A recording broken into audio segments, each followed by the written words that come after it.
Hi, I'm Tiki Two Flower, and welcome to Cosplay Tips with Tiki. Have you ever been at a con and seen a cosplayer with lights or sounds or moving parts on their cosplay and wondered how they do that? Well, today I've got a special guest, Aaron of Wasteland Creations, who's going to explain to you how to put electronics into your cosplay.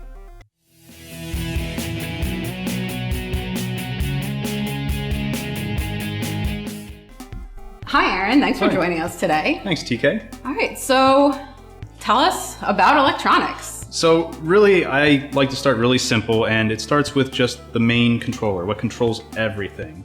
And for almost everything I do, I use something called Arduino. They're little boards that you can program easily, simply, and be able to use them, connect them to other things, and make things happen.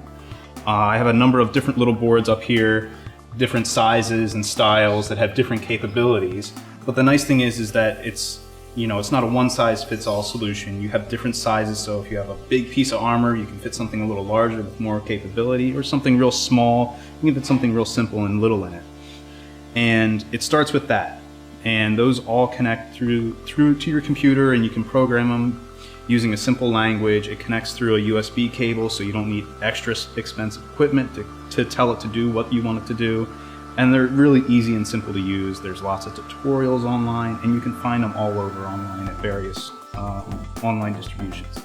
What kind of stuff would I need to get if I wanted to do this?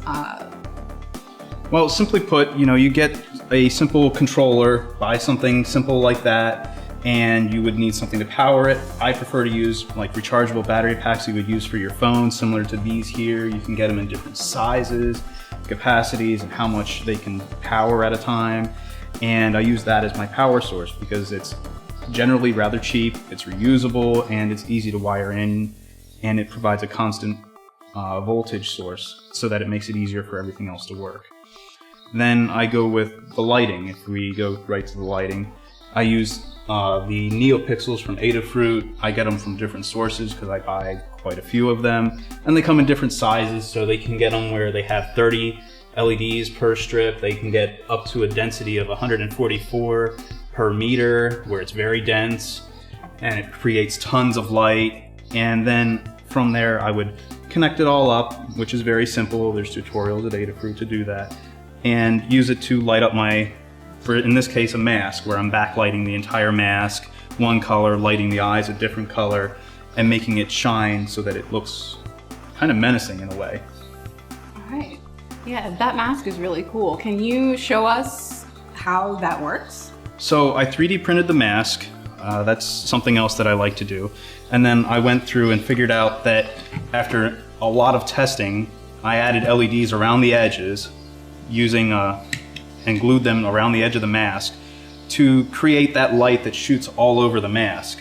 And then for the eyes, I had to actually create circular vents that only allowed my eyes to see through, so that the light from the eyes wouldn't bleed into the rest of the costume, or the rest of the mask, and the lights from the mask didn't bleed into the eyes as much. We talked a little bit about lighting. What about if I want to put sound in my cosplay? So there's many different solutions online. I've done something as simple as the greeting or the poster board cards that you can push a button and it'll play back a sound.